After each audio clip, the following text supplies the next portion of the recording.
តាអ្នកធ្លាប់បានឃើញពីរបៀបដែលគេចិញ្ចឹមមូសែលឬខ្យងសមុទ្រនៅក្នុងសមុទ្រដែលប្រើបង្គោលឈើដែរឬទេនៅភាគខាងលិចនៃប្រទេសបារាំងកសិករបានប្រើប្រាស់វិធីសាស្ត្រចិញ្ចឹមសត្វសមុទ្រដ៏ឆ្លាតវៃមួយដែលធ្វើឲ្យការប្រមូលផលមានភាពងាយស្រួលនិងរហ័សបំផុតកសិករបានដាំបង្គោលឈើជាច្រើនជួរៗតាមបណ្ដោយឆ្នេរសមុទ្របង្គោលទាំងនេះដើរតួជាទីតាំងសម្រាប់ឲ្យមូសែលទុយៗចាប់តោងនិងលូតលាស់មូសែលទាំងនេះត្រូវបានគេហៅថា Blue Mussel ដោយសារតែរសជាតិរបស់វាស្រដៀងទៅនឹងមូសែលសមុទ្រធម្មតាដែរដំបូងឡើយកម្មករបានយកខ្សែពួរមកចងភ្ជាប់នឹងបង្គោលឈើដែលប្រើដែកគោលខ្សែពួរនេះមានតួនាទីទាក់ទាញឲ្យកូនមូសែលទុយៗឬឡាវ៉ាមកចាប់ដើមតោង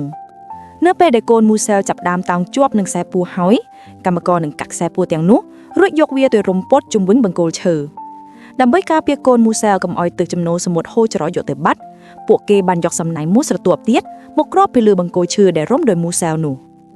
មូសែលអាចលូតលាស់បានយ៉ាងឆាប់រហ័សព្រោះប្រភពអាហារចម្បងរបស់ពួកគេគឺសារធាតុសរីរាង្គនិង diatoms ដែលមាននៅក្នុងមហាសមុទ្រជាទូទៅក្នុងរយៈពេលប្រហែល1ឆ្នាំមូសែលនឹងរីកធំហើយអាចប្រមូលផលបាន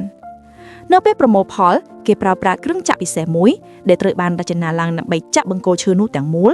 រួចដកវាចេញពីទឹកបន្ទាប់មកគេប្រើប្រព័ន្ធបូមទឹកដើម្បីសម្អាតមូសែលចេញពីបង្គោលហើយប្រមូលផលទូលក់វិធីសាស្ត្រចិញ្ចឹមមូសែលនេះមានលក្ខណៈសាមញ្ញនិងចំណាយថែទាំតិចតួច